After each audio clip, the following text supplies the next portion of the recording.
Fala aí galera do YouTube, beleza? Aqui é mais uma vez o Cadu e hoje eu gostaria de trazer para vocês um documentário muito interessante sobre o motor Newman. Sobre o motor Newman e a briga, a guerra que Newman teve para conseguir patentear o seu motor que produzia muito mais energia do que gastava para funcionar, ok? Infelizmente esse documentário é em inglês, eu ainda não consegui traduzir a legenda para ficar em português para os amigos, mas eu vou continuar tentando. Se você tiver à disposição de traduzir, de traduzir a legenda aí pelo YouTube, eu vou deixar essa opção disponível. Se você quiser colaborar, você pode escrever no meu e-mail que aparece aí na descrição do vídeo, para a gente tentar traduzir esse documentário, ok? Se você tiver outros materiais, os esquemas, vídeos em português sobre o motor Newman, sobre o motor original de Newman, e quiser contribuir, a gente pode postar no blog, pode postar no canal aqui do YouTube, ou você manda os links dos seus testes ou dos seus vídeos sobre o motor Newman que a gente vai compartilhar aí. O objetivo é que a gente possa estudar, ok? Eu preparei uma postagem, acessa na descrição desse vídeo, a postagem lá no meu blog, onde eu traduzi uma postagem em inglês comentando sobre o documentário. Lá também tem alguns links, ok? Mas do que vai falar esse documentário de hoje? Vai mostrar que Newman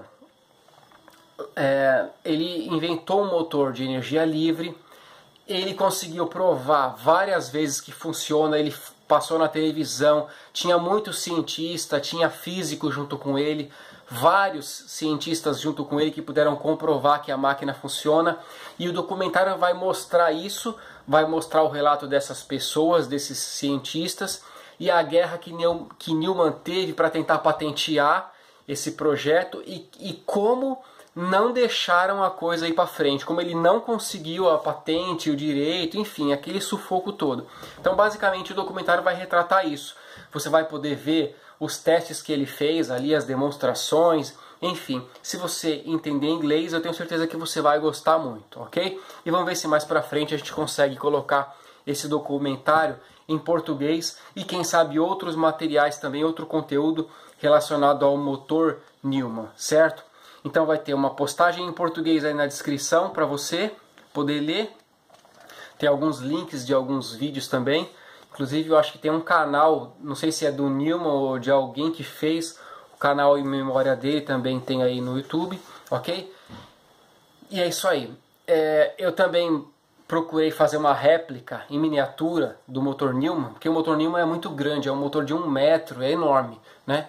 Então a minha tentativa de replicar esse projeto, de tentar observar, de fazer experiências, é o projeto NK3, que é um projeto que eu gosto muito. Se você não viu ainda o NK3, é um motor que está sendo usado para um ventilador ressonante, olha aí nos vídeos sugeridos.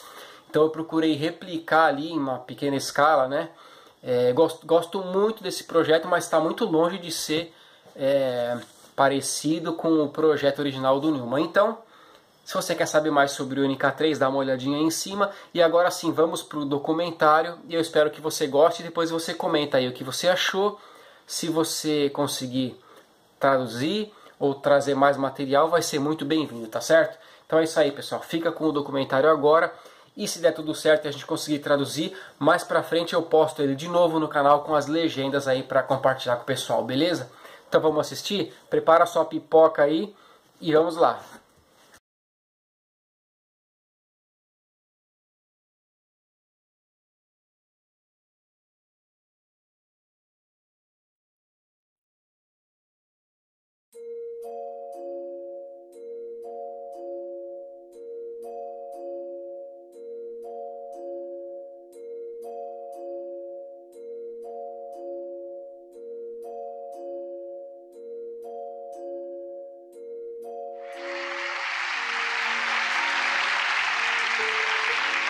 My first guest tonight, Joe Newman, is from Loosedale, Mississippi, and he makes his living as an inventor.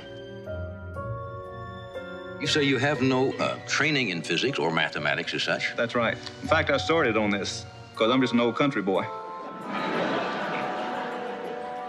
And I picked up a book on energy. It's on Faraday's generator. And when I read that, I remember squirming around. because that's telling me they was getting something for nothing. One of his inventions, it's a machine that produces energy, apparently puts out more external energy than internal energy. And if that's true, it could very possibly change energy in general.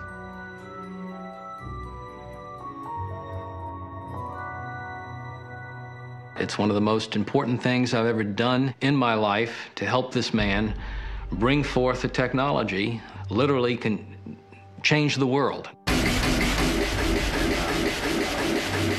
Having the ability to produce unlimited amounts of power from Joe Newman's energy machine would allow general benefit to the entire world. I've utilized the energy in a magnetic field the scientific community has been totally blind to.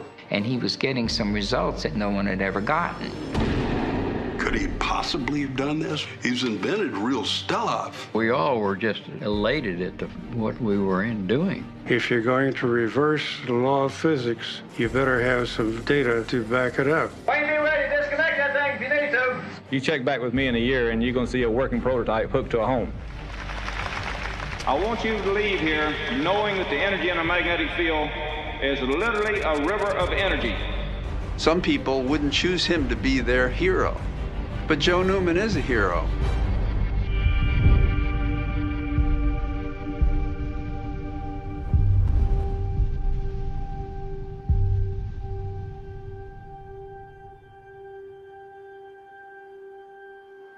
Why don't we just go right to the beginning of how you heard about Joe when you first met him? Well, I was working at WWL Television, Channel 4 in New Orleans. Very good TV station, I might add. And the news department heard stories of this strange inventor in the backwoods of Mississippi who had a device which was purported to produce more energy than it consumed. Perpetual motion machine, so-called. Most of the time, when you talk to someone about this, they would say, oh, perpetual motion machine can't be done, it's absolutely impossible, it's got to work under some real laws of physics.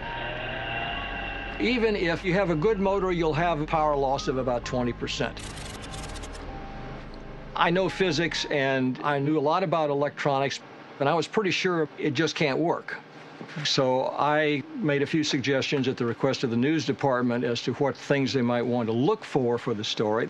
And eventually, the news department asked me, would I like to go out and take a look at it? So I said, sure, I'd love to go see. This is right up my alley. I want to see what's going on here.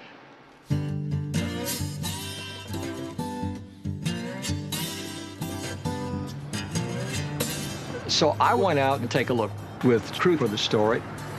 We want to see what's going on. Strange inventor was at the Lucedale, Mississippi. Now, Lucedale, of course, was a small Mississippi town, a very, very nice place. It was just like going back in time 50 years. Award-winning story. That began as a kind of joke piece. I mean, perpetual motion machine, come on. But it would be fun. What was it like up there? Yeah, isolated as you can possibly think of. I got a sneaky feeling this sucker may never hit the air. Run this for the Christmas show. Okay, gang, this is the man that's going to save the world. Yes, he is a little bit of a recluse. All right, you ready? I'm ready. For the final stages of what will soon become, that's a bad verb. I don't know what I'm saying. Met Joe Newman. When I looked at Joe and his persona out there in the woods, didn't suggest Einstein, but he seemed like somebody that was beyond laser focused. Beyond laser focused. But what I set about to do was get the damn thing disproved. So we brought in people to specifically disprove this carnival joke. So I went and looked at what he had, and what I saw was basically a strange-looking device, which he wouldn't let us see exactly what was in the device. The machine was not grounded, unlike any other existing motor. Thing was wrapped with plywood and had masking tape hanging off of it. It just, when you looked at it, you said, ooh. I'll have to check and see which way this thing's running. I'll just spin it up so it works so hard to get started. Okay. Okay, we can go off and leave that thing and come back and check it. Okay. When it would run, it would operate. And it just ran and ran and ran on very, very small batteries.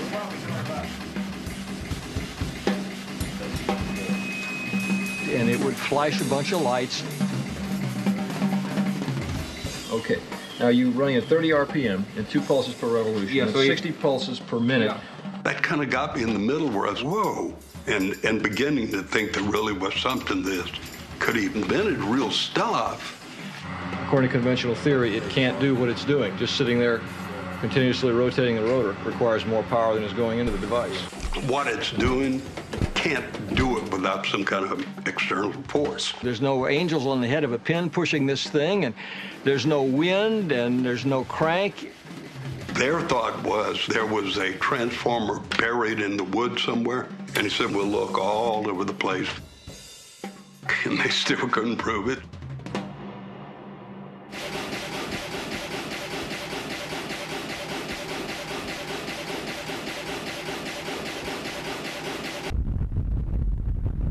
And I remember this part as we leave his home, and Ralph Hartwell was in the car with me. And I said, well, guys, how do I wrap this up? And Ralph said, well, I've never seen anything like it.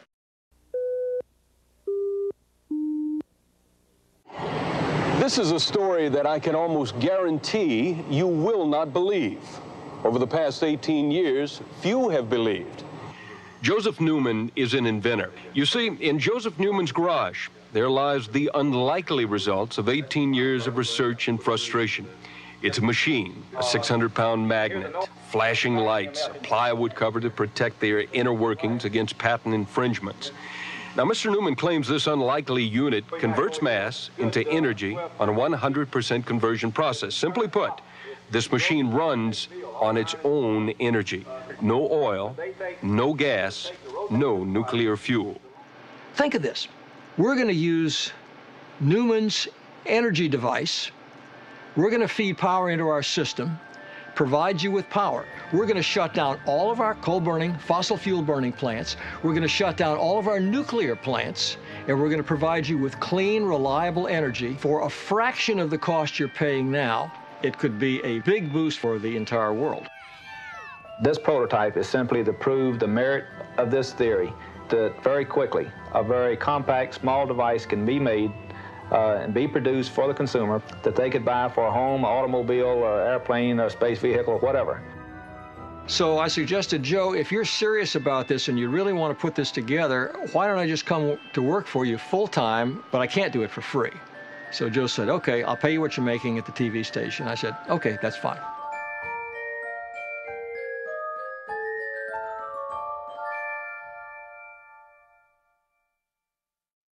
So when you get to the Newman story, what was the effect on ratings when you started? Oh, through the roof. The audience just went whoo. We continue tonight our series of reports called Power to the People.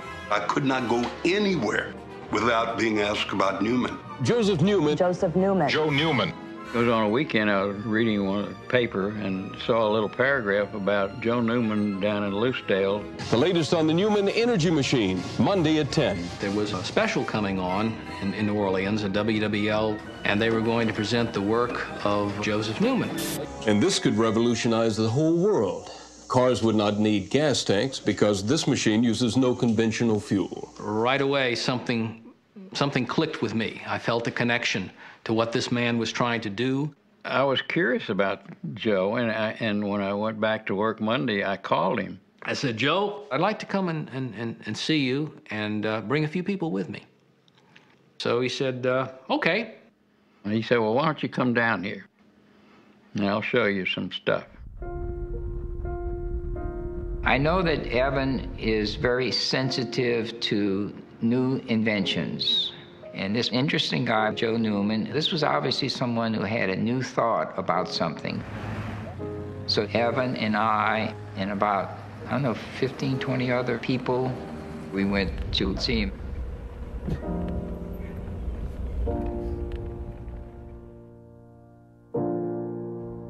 We had electrical engineers, we had a nuclear engineer, we had physicists, we had mechanical engineers that came with me, and they were just as curious as I to learn about what this technology was about. Joe was quite surprised to see that many people coming to see him in the woods. He shook hands with us, figured he could trust us, and said, "Okay, follow me." So we spent the day in Lucedale studying this big, humongous machine. When we set up that experiment, we first looked at an ammeter to see how much amperage that 80% efficient motor was pulling. 10 amps. And then we hooked up Joe's model that did the same amount of work and voltage in the same amount of time. 1 amp, 1/10 the 80% efficient motor.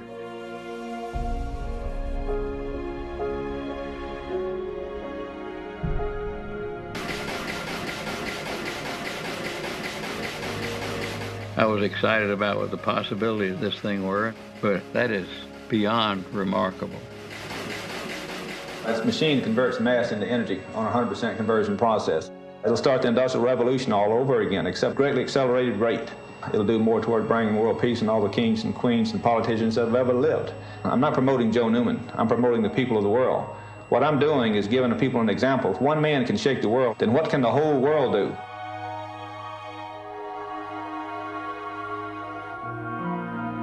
When I heard him speak that day, I knew that he was speaking on the level. What he said was of such import that I had to do what I had to do to help him. I was thrilled, really, to be part of what I thought was coming.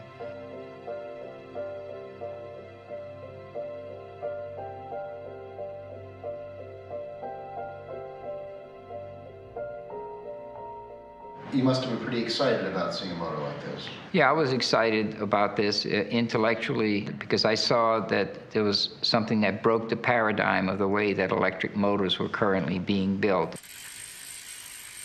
Our physics system says when you feed energy into a device, you should lose power. And in the case of Joe's motor, you gain a lot of power, which is, by conventional physics, unacceptable. There's voodoo going on. Or instead of voodoo, I should say magnetic field. It was proved that a magnet has magnetic lines of force which connect its poles.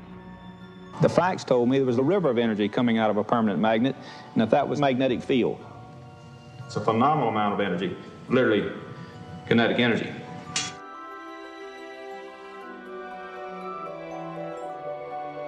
This magnetic field.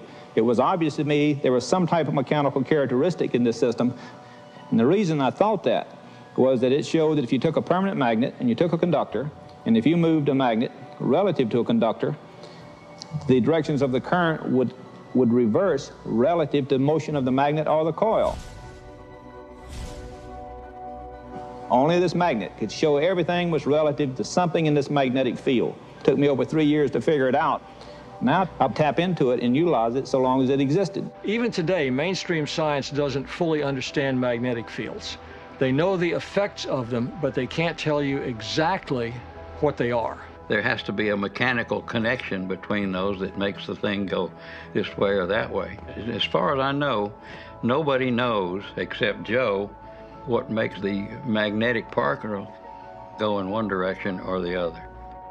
Joe actually learned that the energy in a magnetic field can be harnessed just as we sat beside a moving river for thousands of years before somebody decided and learned how to put a paddle wheel into it to harness it. What Joe Newman has done is learn how to put that paddle wheel into that pre-existing kinetic energy field and tap into it to produce astounding levels of energy that we never even conceive of before.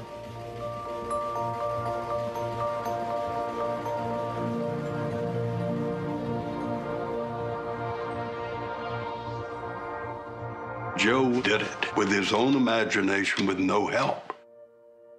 Everything Joe Newman did surprised me.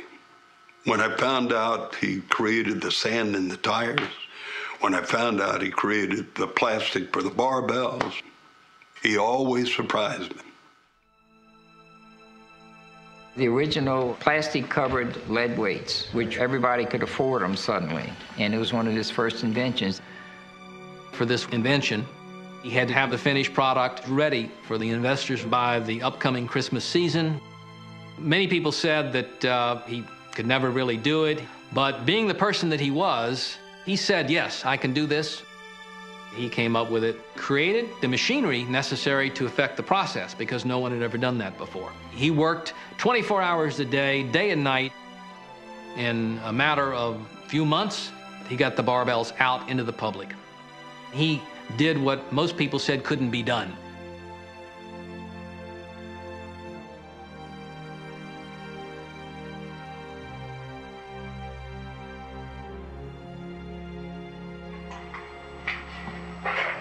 It sounded like a loose board, you know, it kind of like something flopped around, didn't y'all? Yeah, it sounded like a board to me.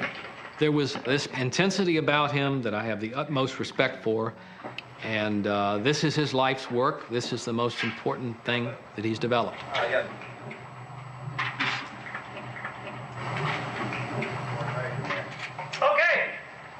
He knew what he wanted to do with the motor, and it became obvious to me what he wanted to do with it. Yeah, bend over. At that time, he was looking for confirmation from some meaningful sources because he needed it to apply for a patent. So I got an appointment with these two electrical engineers from Mississippi Department of Energy, who were also professors at Mississippi State, to come down there.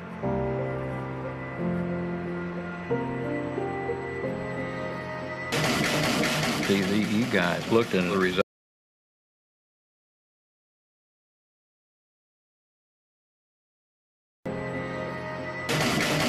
You guys looked into the results.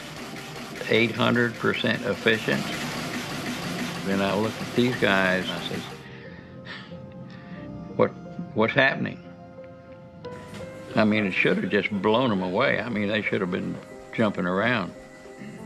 But the only thing I could describe is they were frightened because they couldn't explain what was happening.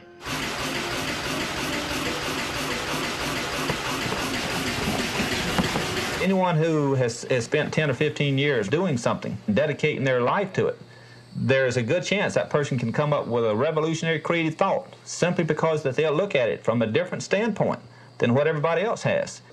When I was doing those reports, I would get very, very angry letters, angry phone calls from engineers, scientists, saying that I was making a mockery of science or engineering. They either are in denial or they refuse to even look at it, consider it. No, I imagine some people don't want to get involved for fear of stirring up animosity. I'd be, if science is engineer, I'd disprove that damn thing. Because funding, publicity, grants, I want that for science, not cockamamie ideas like this. For whatever reason, it wasn't working out, you know. Joe was asking them to admit to something that's physically impossible, and they had their reputation at stake. In August of this year, Joseph Newman called one of the premier instrumentation firms in the world. He requested that engineers be sent to his home to make sure the testing equipment he had purchased from that company was working properly. On August 24th, 2 engineers tested the equipment and Mr. Newman's machine. After testing the Newman device for 5 hours, one of the engineers called me. He said the machine is simply incredible. It does exactly as the inventor claims. He then offered a letter and the test results. Plus, he and his partner agreed to an interview. But the next day, company representatives called WWL to say there would be no letter, no interviews, and the company's name should not be used. Shortly thereafter, the 2 engineers asked us not to use their name for fear of being fired. Well, Joe wanted to get NASA to cover it, and there was a NASA representative that went to Joe's home in Loosedale, tested the machine, agreed to It worked, and then he refused to be on camera. He didn't want to go public with it. And I became totally amazed at the evasive approach that I got from these people. So I kept persisting because I was very convinced that I was correct. They wouldn't admit to what they saw. Joe was desperate to get this thing out. One time, Joe talked to me, everybody, what he's thinking. Initially, it was just total disbelief based off what they had been taught. Now it's gotten to a lot more than that. It's obvious that there's been pressure applied to these people because they've acted totally outside of the law. They've even perjured themselves. And then Joe said, I want to have a news conference. I will call a news conference, and I would like for you to stand up with me and for me and tell the world what you've seen. And of course, at this time I'd seen the electrical engineers back out, and so, it was a gut wrencher for me. And I had to ask myself, who the hell are you? Have you got the courage to stand up and say something that's supposedly impossible? And you're going to agree to something that's against the laws of physics? I said, I see what I see, and I believe what I believe, and yeah, Joe, I'll stand up with you. And we did.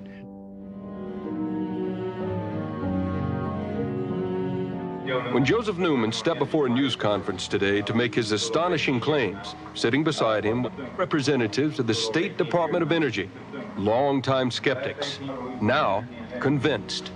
There were people, AP and all the news medias were there. And I saw the device and saw it tested that indeed it put out more energy than it took in. I am convinced now.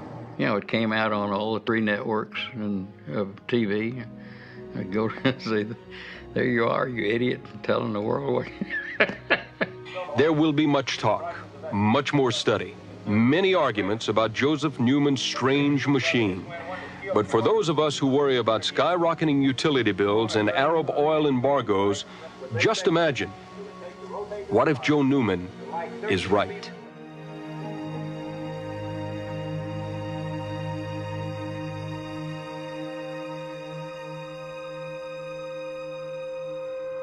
When I was a boy, World War II was going on.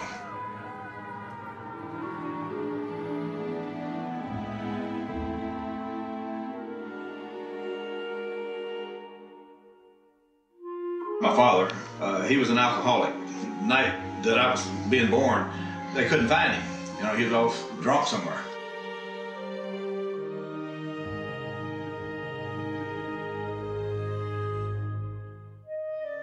When I was born, especially in the South, it was a difficult time. We just can't get no food. So everybody was sending their kids to anybody who would take care of them because they couldn't feed them.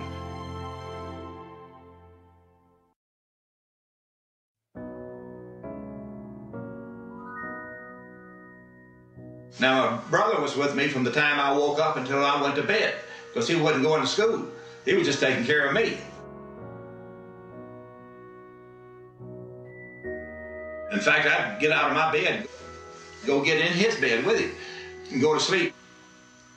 And then he'd pick me up and put me back in my bed after I'd go to sleep. He was like my mother and father.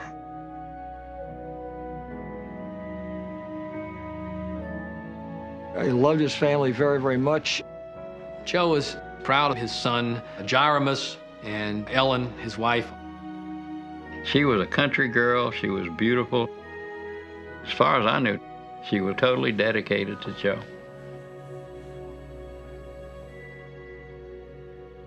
More experts who test the machine, endorse the machine, the better the chances of getting a patent. In the meantime, 3 industries have decided they are interested in investing. So it would seem that the dream that Joseph Newman dreamed 18 years ago here in the woods of Lucedale, Mississippi, is on the verge of reality.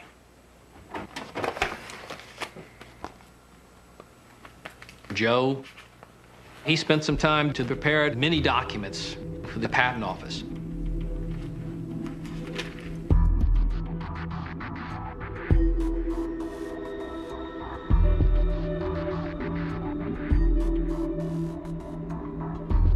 A patent is basically a license to sue someone if they infringe on your invention. And it is very important because business people may express interest in a device, but if you don't have patent protection, they were very reticent to commit any resources at all to following through. Once submitted, Joe Newman's patent application ended up in the hands of a patent examiner by the name of Donovan Dugan. Joe figured, being the optimist that he was at the time, that there should be no problem with it. And being a revolutionary technology, he was hoping for a quick approval of this application so he could get on with building the technology and bringing it forward.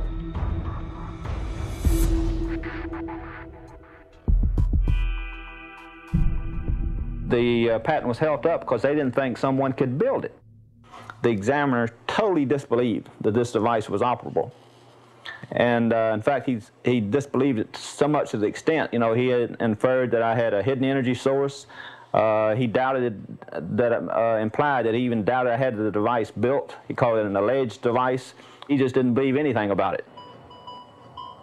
The examiner, Donovan Dugan, do you remember him? No. In fact, I was not that close to the operation.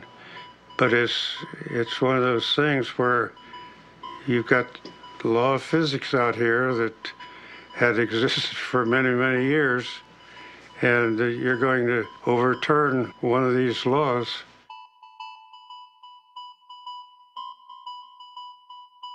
During the meeting, the examiner was present. His immediate supervisor was present. Examiner, he kept asking me, where does this energy come from? I knew instantly that the examiner had not even thoroughly read the patent application. If they read that, they would not ask me where this energy comes from. And, I didn't try to argue with him or anything. I just put that down in my mind, and I then kept talking, and the examiner spoke up. He said, Mr. Newman, in fact, I don't think I'll ever be able to give you a patent, no matter what evidence you present to me, because he has never given anyone anything for a patent application saying that the energy out is greater than the energy in.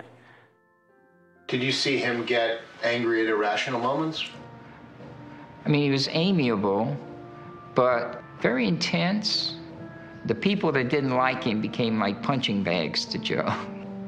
He would hit them with his verbal jabs and either wear them down until they got wore out and went away or fell over from exhaustion. So I wasn't surprised when I found out somewhere, maybe on that first day, that his original career was that of a boxer.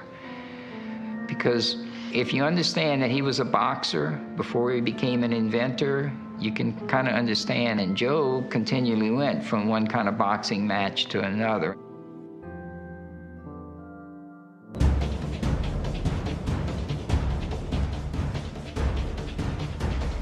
At that point, Joe said, we need to hold a demonstration in Washington, D.C. We rented the Capitol Center, a large auditorium venue. He brought up a multi-thousand-pound unit to that demonstration. Good morning, everyone. My name is Evan Sule. I handle public relations for Joseph Newman. I'd like to welcome you to the first national public demonstration and the first public disclosure of Joseph Newman's revolutionary energy machine. We had a ramp set up so you could walk up and look at the machine. Joe had a number of small light bulbs showing energy coming out of the machine. We had oscilloscopes to read the voltages and so on and so forth. The law states what the Patent Office should do, and they stand against this when that I have presented credible evidence. Now, I don't say this out of just a modesty. I say it because I care. I care about the advancement in science and the human race. He ran the machine. He proved it at the Capitol building, which was only a few miles from the Patent Office, that the machine was doing precisely what he said it was supposed to do. This magnetic field will disappear. But what have you done? You increased the random motion of the atoms. He had flew experts there that had endorsed his work. They testified before the people attending. My name is Roger Hastings. I'm a physicist. The machine does work. It's doing things I can't explain. He needs your help. It can't be done? Why not? Because you said it can't be done? I don't know it can't be done. My name is Bobby Mathern. I am employed by Louisiana Power and Light. I had no idea what to expect, and when I walked in, I saw a room full of people. That was very exciting. Thank you.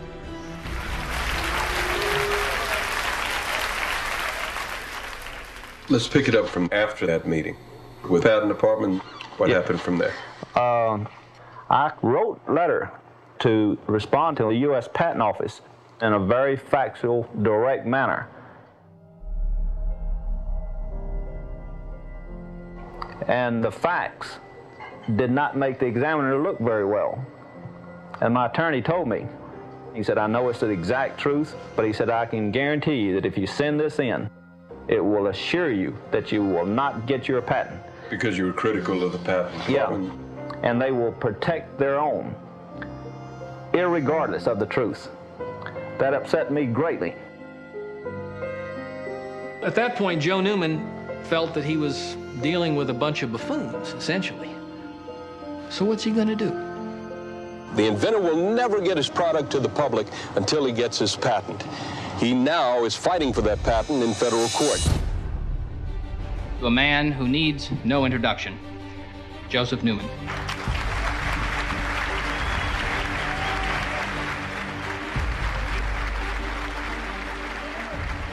Thank you all very much.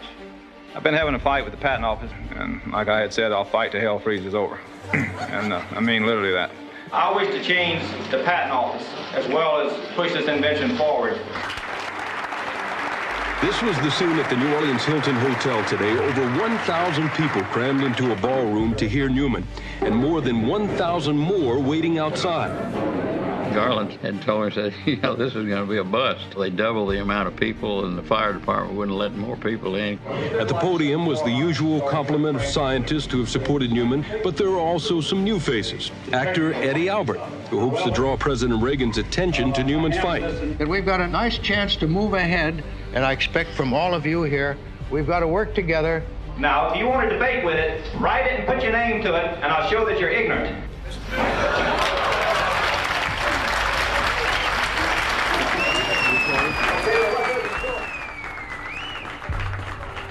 I don't see why Joe Newman, the individual, who supposedly goes as a supplicant to the patent office and should be treated like a third-class citizen. I think that Joe Newman stands as a representative of every person who's ever been frustrated by dealing with the government that does everything it can to protect and to conceal its own incompetence. And the patent office here is a supreme example of that. Newman thought they needed a trial lawyer who understood scientific principles. They believed I knew how to fight against a system that was unfair. I believe that's how I was chosen.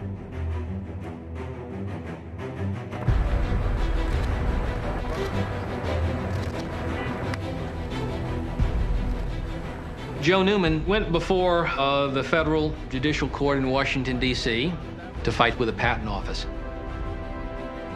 He had been assigned a federal judge by the name of Thomas Penfield Jackson. Bring us into the courtroom, or whatever you remember of it. At one point, I took the deposition of the examiner at the Patent Office, Mr. Duggan.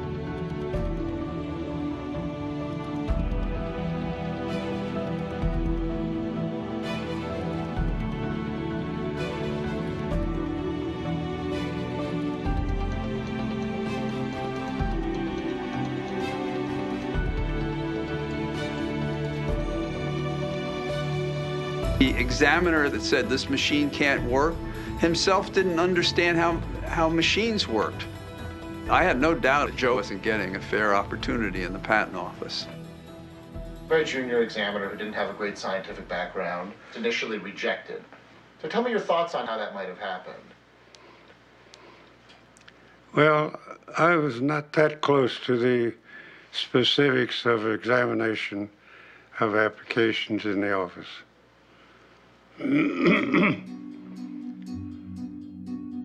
I'd like for you to ask them very honest, objective questions, and I think you'll be impressed with what you hear. In my personal view, it appeared that I don't really think Judge Jackson was happy with the whole proceeding. I don't think he wanted to be there.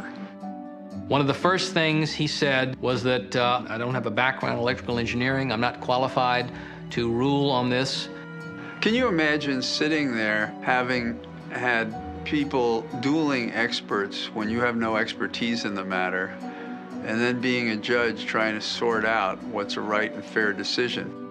So he proceeded to the judge. We've got more than 30 affidavits of scientists who have tested it for themselves. They say it works. Why won't you accept this as evidence?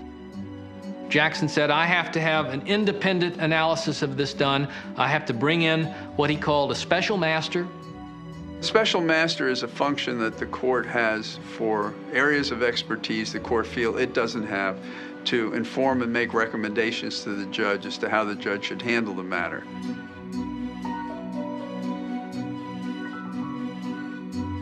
Schuyler was not only a former commissioner of the new patent law, he was also an engineer himself.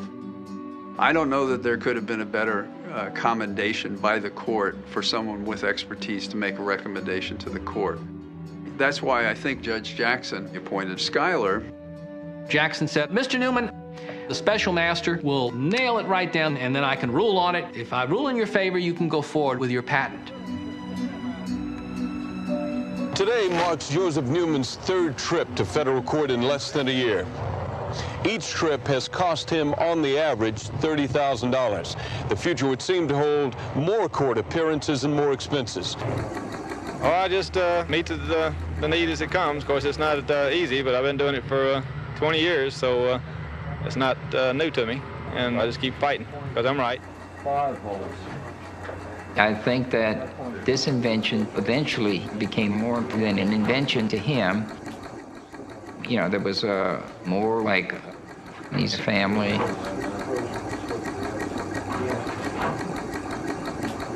This is his life's work. This is the most important thing, not just for himself, but for humanity. So Joe had to fight with everything he had. The special master, he spent some time going over all the evidence, testing the technology for himself, spent at least a month or two.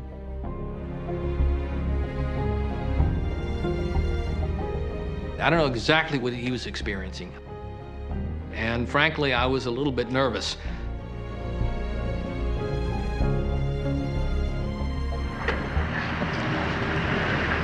Howdy. See you. We were called in to get back into the courtroom with Thomas Jackson. The special master's finding was presented to Judge Jackson.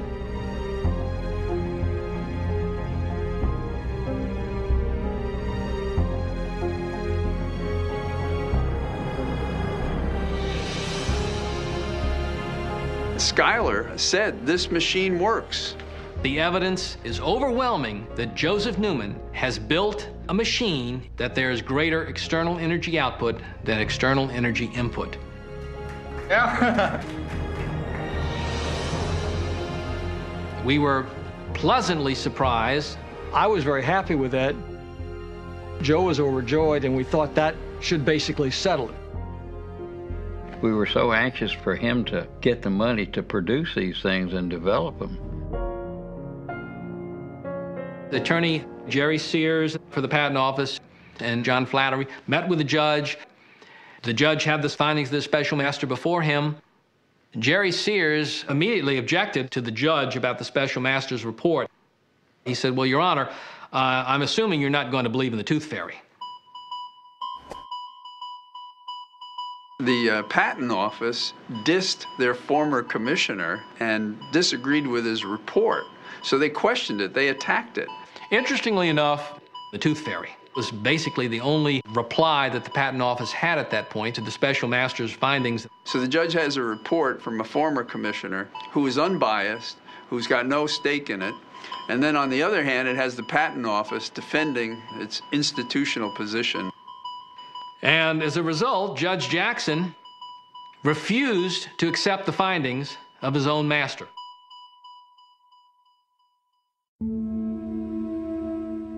At that point, everyone felt there was something going on in the back room. The judge said that what we need is more testing. Now, according to judicial code, a judge is not going to accept the findings of his own master. He has to present clear evidence why he refuses to accept those findings.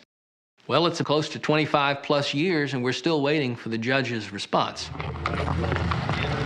Mr. Sears, could we have a word with you, please, sir? Well, I've got to catch the carpool now. Okay, just a quick one. How can you disagree with the master that you recommended that said the evidence was overwhelming? Well, there's no stipulation between the parties that we be bound by the master's finding. Again, the master that's former head of the Patent Office, who has credentials that the judge called outstanding, why wouldn't you go along with the man that you recommended in granting a patent? You ask mean questions, don't you? I think you'd have to address that question to our present commissioner. Are you acting on his orders? You might say that, yes. Do you understand why Skylark's ruling would have been thrown out? No. And not used by the judge at that time? No. No. Why is this happening? Well, who's against you? I mean, I don't understand. Well, it's quite obvious the U.S. Patent Office is against me. I also have that belief about this judge is against me, that he's biased and prejudiced. He has not followed the dictates of the law, and the facts are very clear. They're there. And to talk about adding insult to injury. Judge Jackson submitted a bill to Joe Newman. Short of $12,000 for the special master's report. The Joe Newman was required by the court to pay, and he did.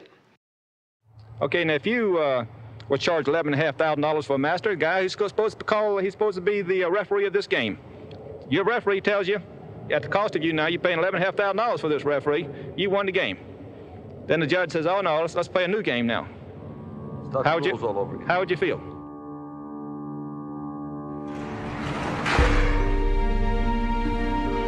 My mother, she used to come over there to see us in the orphanage home. And I would wonder why my brother would run to her. And I would ask him, "Why do you do that?" He said, "That's my mother." Well, it's my mother too, but I didn't feel anything. You've been my mother and you've been my father. I talk to young people stupid because I could steal from them. I'd go in the drugstore. I'd wait till they turn around and wait on somebody. Then I'd pick up a whole box of cigarettes and take it and walk out with them like I had paid for it. And I didn't care about grown people, and it didn't make a difference if they were there or not to me. I didn't care. But my brother didn't understand me. And he said, "Joseph, God's going to punish you."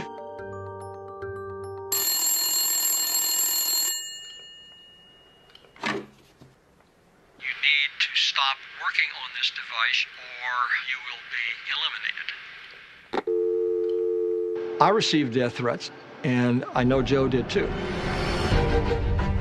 Whether the threats were creditable or not, we decided no matter what, we were going to go ahead and get his invention out there. Okay. Of course, the patent fight was ongoing. Judge Jackson threw the Newman case back to the Patent Office. The National Bureau of Standards in the Commerce Department was cooperating with the Patent Office to set up these tests. At this particular point in our struggle, what's the answer to the energy crisis? He had been featured by national CBS Evening News. In the backwoods of Mississippi, a mile down. Dan Rather Evening News literally broke the story wide open. Is on 60 Minutes. Utilize the energy in a magnetic field. Radio interview. Life magazine. Hundreds of magazines, newspapers around the country and in other parts of the world. It became a roller coaster ride of using media to generate media, doing everything we could to bring as much public pressure on this. It's carried me over 2 decades of my life.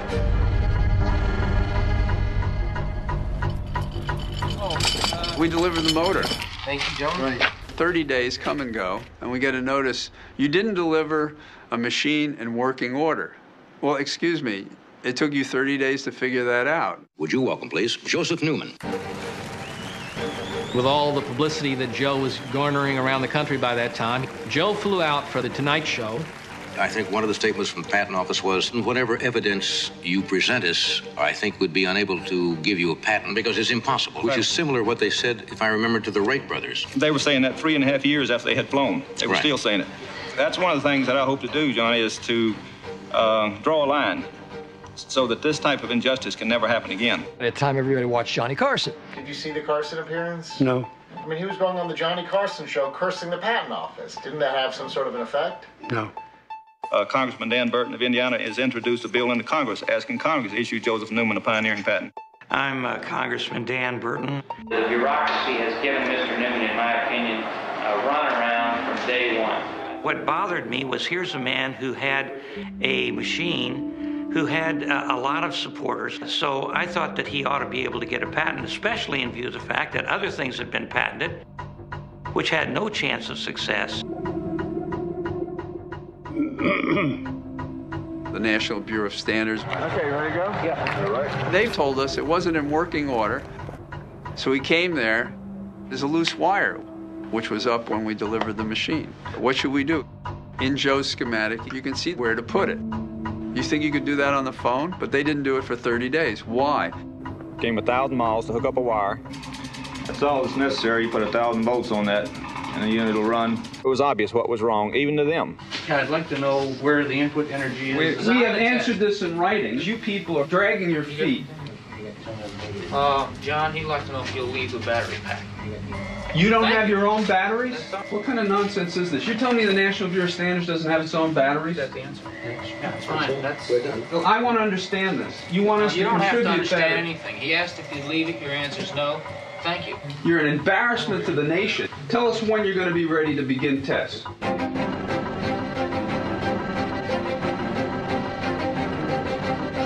After we introduced that legislation, I talked to people about trying to get them to co-sponsor my legislation. Mr. Newman and Mr. Flannery. Our senators, Thad Cochran's office, agreed to set up a Senate hearing on the bill. They wanted some testing of this, and there's a good reason for that. It's not just to give you... So the Patent Office is charged with making certain that under existing science as they know it now... It surprises me that John Glenn wasn't more open to the idea, because he was one of those that worked on new, innovative ideas in the space program. They have people behind him, their advisors or whatever, and every once in a while this guy would lean over and whisper something in John's ear. Now, I don't have anything to do with me and you won't see my opinion one time. I'm telling you the truth. You're saying that I have a biased opinion in this. No accusation of the senator here, or you're in deep trouble. Senator, we wouldn't want to get in deep trouble. Other people were much more supportive of it. And that hearing should have been about the Patent Office, how their procedure was more institutional biased than mission biased. And it was taken off the tracks, if you will, by John Glenn. Run your own test. Read the book that I have here. Read the patent application. I think probably he felt he was losing control of the project. He got really pissed on a regular basis. You know, I could see the anger in his eyes at times. I know that he was frustrated. He's got a little shaky. One time, the day before his big demonstration, Joe could never really get the motor to run. I say, Joe, before you can have the next demonstration, make sure things work. He says, I'll think about it. He never did.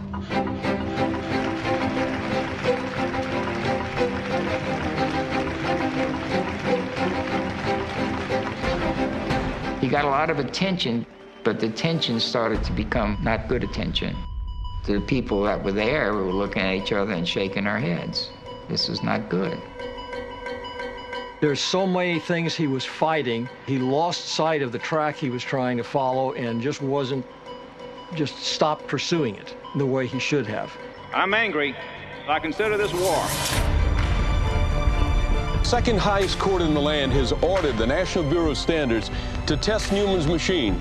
Thus far, no test procedures have been approved, no testing done.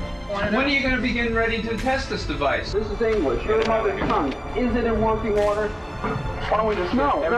You tell me yes or no. It's in working order. Yeah. Why don't you do that, Captain? Why don't you guys? Yes or no? We have our coach. We have our equipment. We're going to get it out of here. Why don't you guys? Is it in working order? Yes or no? I am going to take your silence that you are satisfied it's in working order yourself. This whole process dragged on for months and months and months, having cost him all the legal expenses. My legislation, I can't remember how many were killed. I was frustrated. It didn't go anywhere. Even the public was saying, well, put up or shut up. But you should be mad as hell. He was really upset. Not printable. Evan told me this himself, that Joe would berate him Evan just took it. Can y'all see it? Or you can't? Tell me. As time went on, I became disillusioned because he would reject all offers of help. This thing still needs a lot of development. Anyone to stand against this invention, criminal. Nothing helps to bring it forth. It takes its toll on you. It's taken a toll on all of us. I was really beat. I was looking to get out. Horse fuck. You're talking about advancement of humanity. And then he had something in his personal life that was pretty bizarre. I'm here to give it to you. It wasn't an instantaneous change. I want you to be happy and excited for you to become angry. By the time we really noticed it, it was pretty far along. Ellen told me something, that I'm going crazy. Whoa, what did he just say? She said, come back and get me. I was really shocked when that marriage didn't Come last. back and get me. Jackson said that this was to save Joe Newman money. People said, when can I get one from my house? He's got confidence beyond his ability. I want to run my business with it. The legal expenses. The clock is ticking. He can't do that on his own. Over $100,000. We're here to help you. He doesn't let go.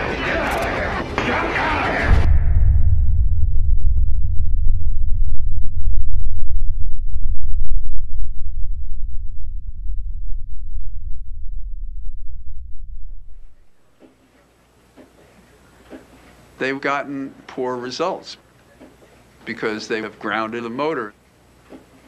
We have a picture in the patent. There is no ground. It's not connected to the ground.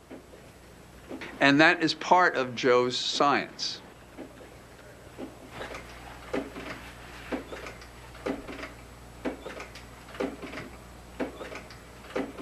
We weren't successful, and to this day I regret that, because I think that Mr. Newman was entitled to his patent.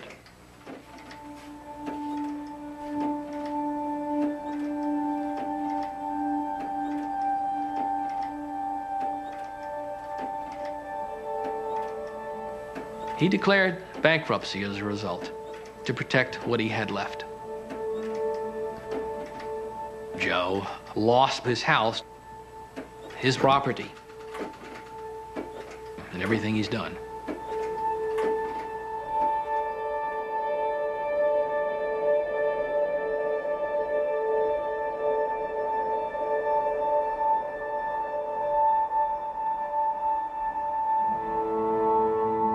We're human. And yeah, I became very sad, depressed, and decided to become a workaholic and just work as much as I could to put this out of my mind for a while. Joe went through all of his struggles, but yet he never strayed from his goal. He's going to be committed to this, bringing this technology forth for the rest of his life. I have no doubt about that.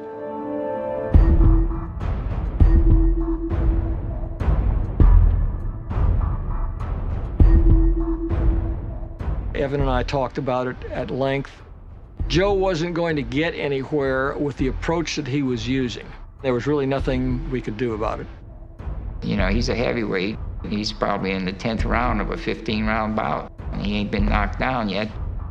He's capable. Yeah, he's a powerful man. That's probably still is. Never met anybody like Joe Newman. I think even when I quit covering it, I thought there was something to him.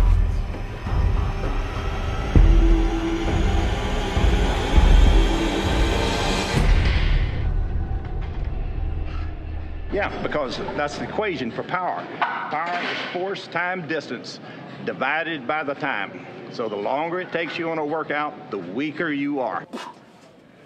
The faster you do it, the stronger you are. So I push hard. There ain't a guy in here who can match me. So if you think that's easy, you come try it. So I understand you used to be a boxer. I never did get in a boxing ring because I knew I could kill people.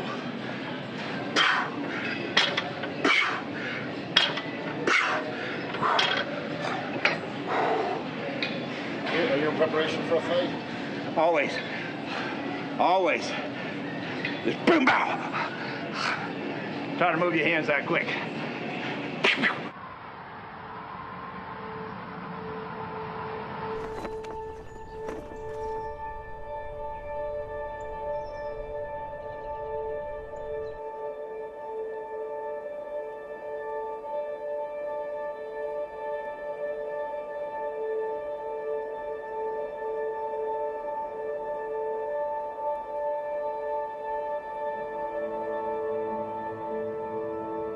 There's been a lot of scientists that have committed suicide that had good ideas, but they couldn't stand the pressure. You know, they ran against the negative pressure and killed themselves.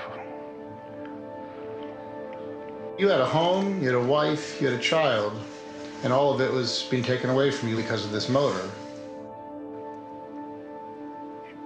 But see, because what God had put me through, all the stuff you're asking me, did I ever get beat down? No. I just got more angry.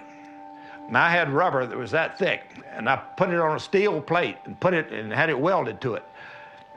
And then I'd beat it. And you can see how my knuckles are. And I just bow, bow, bow, bow, bow, bow, bow, bow.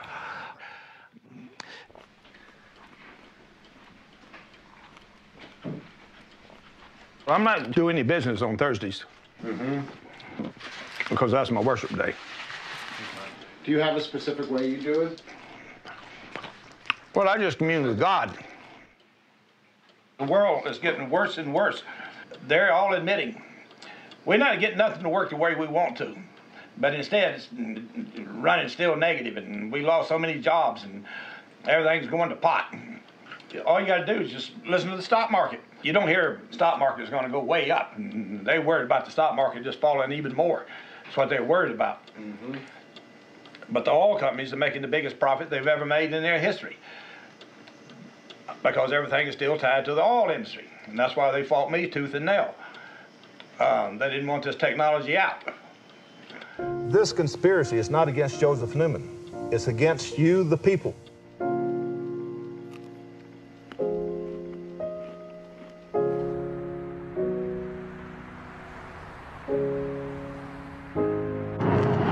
As long as we're on I-35, Joseph, it says Denton I-35, we're going to be fine. Well, it said Denton exit 1 mile. Let's look for I-35. Well, what's the sign say? It says 35 something. Oh, yeah. There we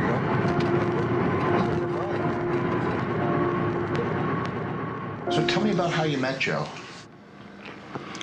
Well, interesting enough, at some point, 2006, I began to feel that we were running towards a cliff as a civilization because of energy and burning fossil fuels, and particularly coal and gasoline and so forth. So I decided that I would try, if possible, to become a conduit for information that might help us find a new energy source.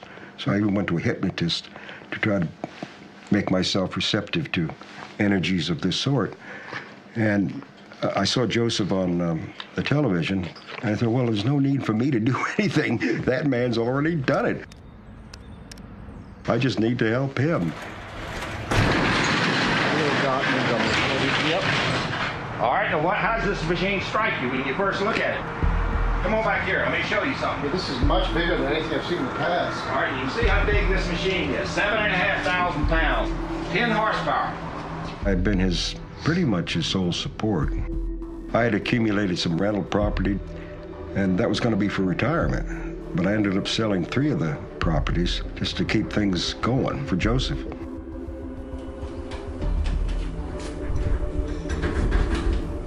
All right, you can see how low this is even now.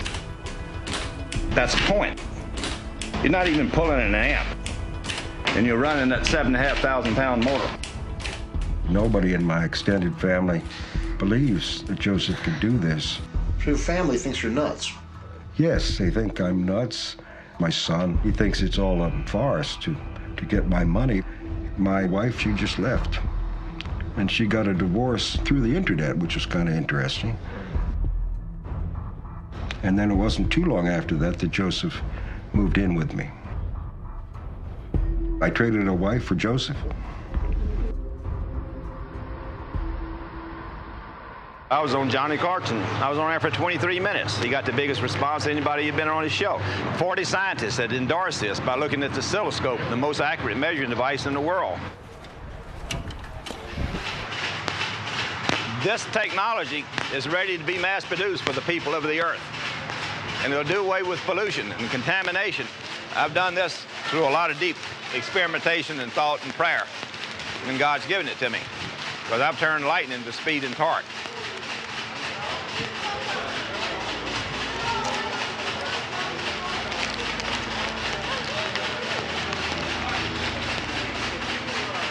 And see, I know if the power brokers got this technology, you would never get it where you would own it. What they would do is lease it to you. And then every year they'd have a, you know, some kind of flimsy excuse, we got to raise the price of this lease. But I'm hoping to get $100 million so I can start production of it. At the time when I was selling these properties, we had lots of money, or well, relatively speaking, nothing to put us into production, but to keep things going. And it was good times. I thought for sure any day now the money man's gonna walk in and we're gonna be in production. And now we're getting close to being with our back against the wall financially. But I think we're safe for another year, hopefully.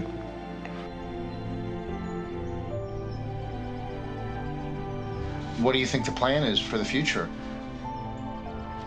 To keep the momentum going and keep doing what I was doing. That's how I'd make money. And God has given me that ability. And I've seen all the people who've been around me, they fell away because they can't stand the pressure. You know, Garland, Bobby Bethune, and everybody, they stepped away. Just like Evan, they were scared because the power brokers might shut them down. Going through what I have gone through growing up, and God made me like steel, you couldn't take the power brokers. That's what I told my mother. God did all this, and I used to blame you, but he put me through it. I started picking up a big steel anvil that weighed 400 pounds. I still got those muscles that run down my back. You know, you can't see my spine because the muscles run up and down my back. I am a tiger. And people should appreciate that. But I'm a tiger for humanity. I went and stood on a mountain one night and I talked with God.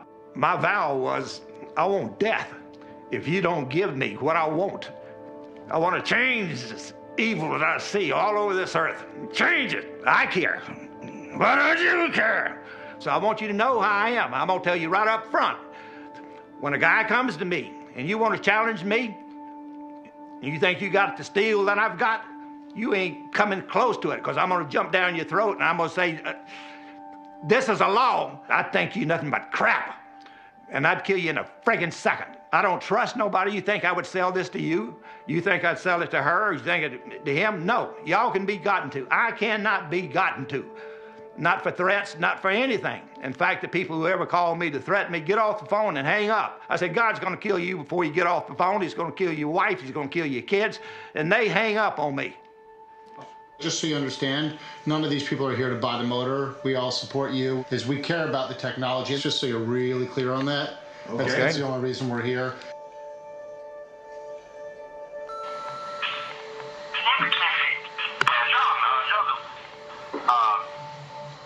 just wondering if God has worked a miracle for you today. Today's a special day for me. But anyway, just checking. I was wondering if anything good happened for you today. Have a good one. God bless. Bye-bye.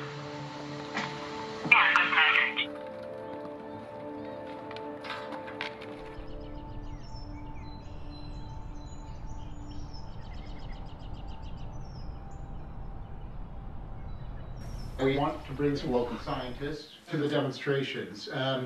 Also, bring in investors. Bring someone who might want to develop the motor. Well, I'm not turning the machine over to them. No way. Right. Not for all the money in hell. They're going to come just for the demonstration. This is just a hello. Does that sound good? Okay.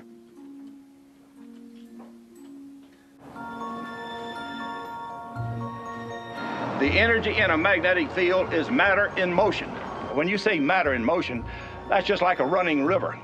Now what I want y'all to understand, that 375-pound mud pump, it'll be so hard turning. Yet I can hook it to these batteries and it'll take off, but it's not drawing any current. And every textbook that y'all have learned to look out of will tell you the motors run off of current. That is a lie. And any scientist who says other than that is a liar. But what I'm saying to y'all, because this is something God's given me for humanity. It's a vow I made standing on a mountain as a young man, and I'm 77 now, but I'm young. Now with that, we'll just hook it up and start running it. If y'all need to ask me a question, you better ask it quick, because I'm gonna run this thing. Go for it. Yeah, we're ready to see it. Now I'm hooking this to the positive, and I'm gonna hook this to the negative, so you'll understand what I'm doing.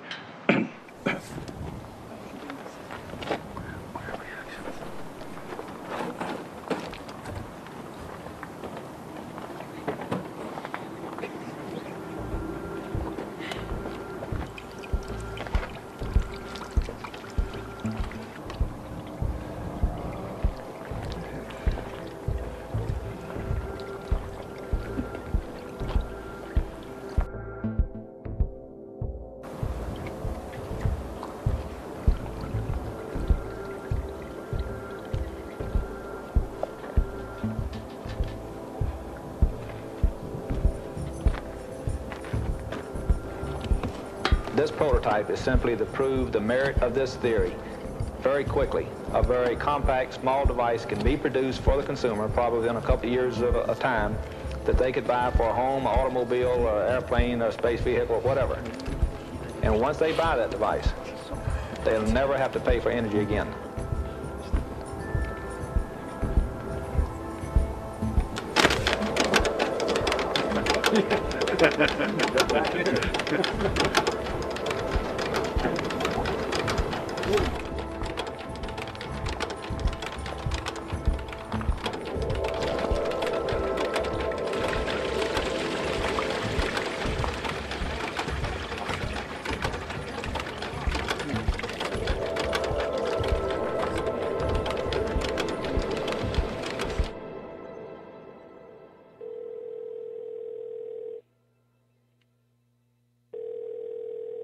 Hello. Hey, Joe, John Fox. How are you? Good. You know, Joe, I got a call from the investor who we met together in Texas. Mike was his name. And, you know, he was interested in developing another generation of prototype. He's got, you know, a few bucks he can put into it. And he's got engineers that could work with you in a pretty sophisticated lab. You know, he wanted to make a real slick prototype. What should I let him know? He said what now? He'd wanted to really, you know, get a motor like that built. Well, this is going to be something phenomenal. And it'll run everything. I know I've got something that nobody else has ever done. I'm ready to build this and prove that it'll run.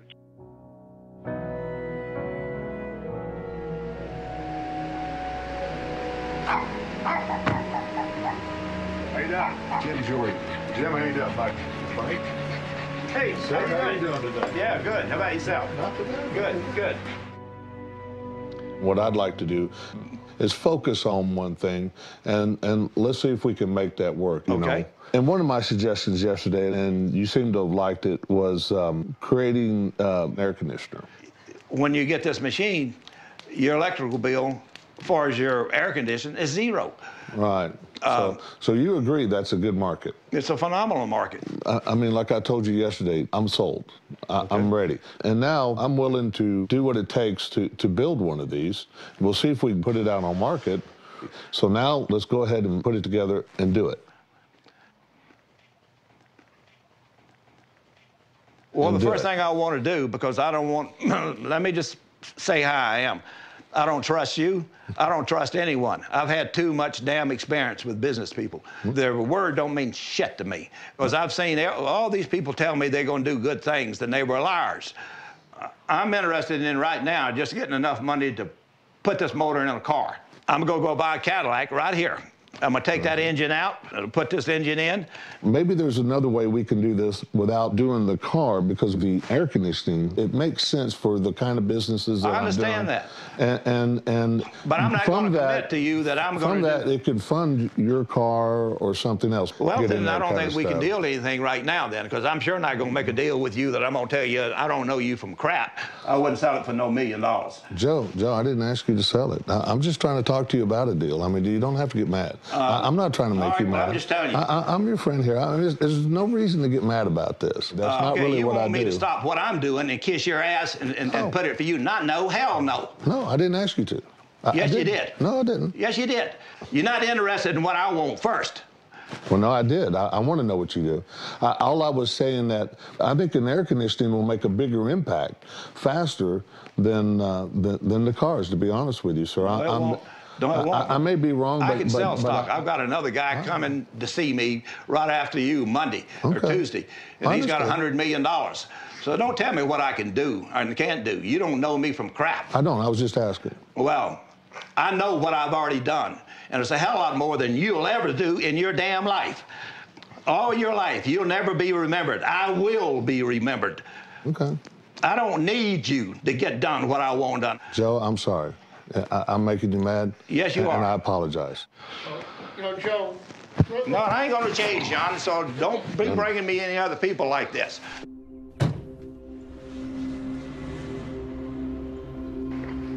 I'm confused. Okay. You were on the Johnny Carson show and you rented out the Superdome. Why hasn't this happened yet? And so I'm bringing you someone who wants to make it happen. I don't understand why we can't do something. Well, it's very simple. Because you're ignorant if you can't see it. And I'll just tell you straight out. You're stupid and you're ignorant. You don't know a damn thing about business.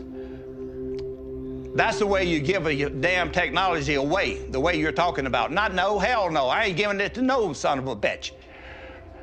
Well, I've done studies of a lot of innovators, and they have a few things in common. One is they're generally orphans. So they tend to be very distrustful of other people, and they tend to be very protective of their creations. It's sort of their offspring, their family that they never had. You know, it's like you're very careful who you would entrust your family with.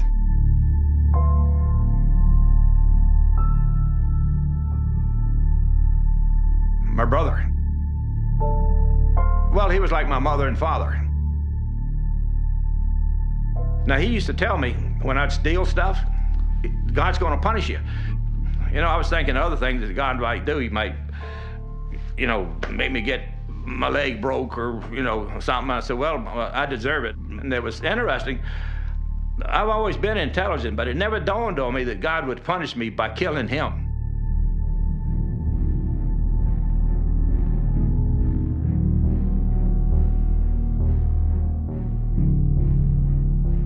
And I cried for 2 years when he drowned because I missed him so much.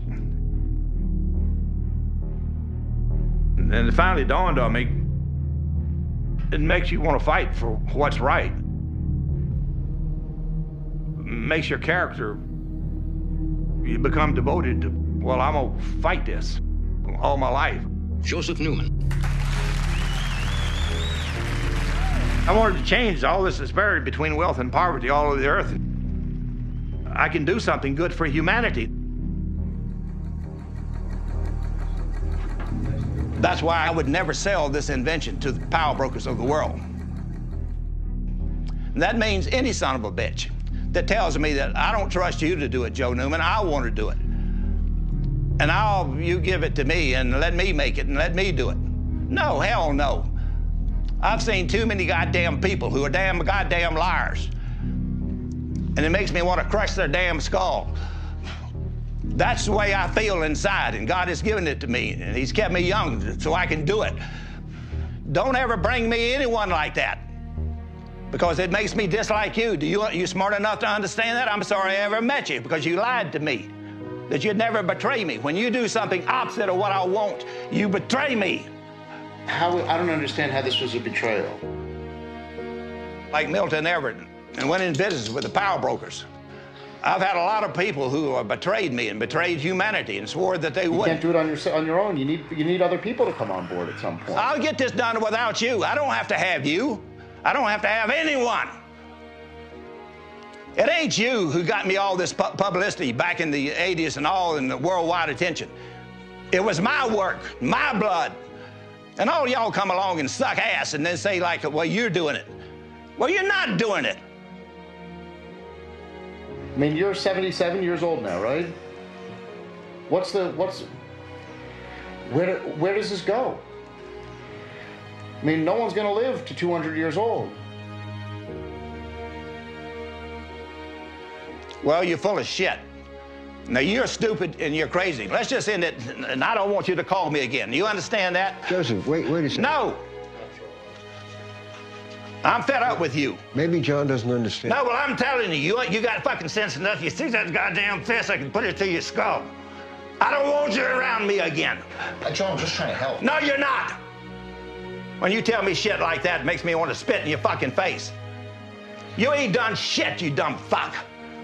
John. You ain't put a bit of blood on the table, you coward goddamn son of a bitch. Don't tell me that you're a man above me and I can't get something done. You ain't fit to wipe my damn shoes. You want to say something to piss me off and think I'm gonna take it. Well, I don't take it to you. Are you a fucking idiot? I'm not trying to piss you off. Yes, you are, and you're doing it. You must be fucking stupid. You want to end it? Yeah, let's end it. Get the hell out of here. I'm getting out. Get out.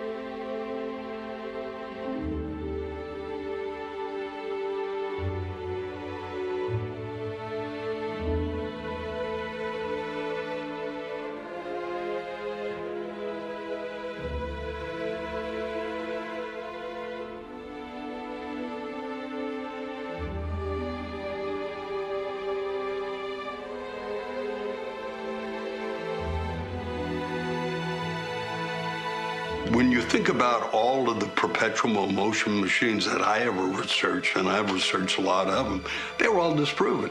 Most of them, just like that. This one never got disproven. So just if, you know, that grain of sand in the universe that says it does work and we never know, that's a tragedy.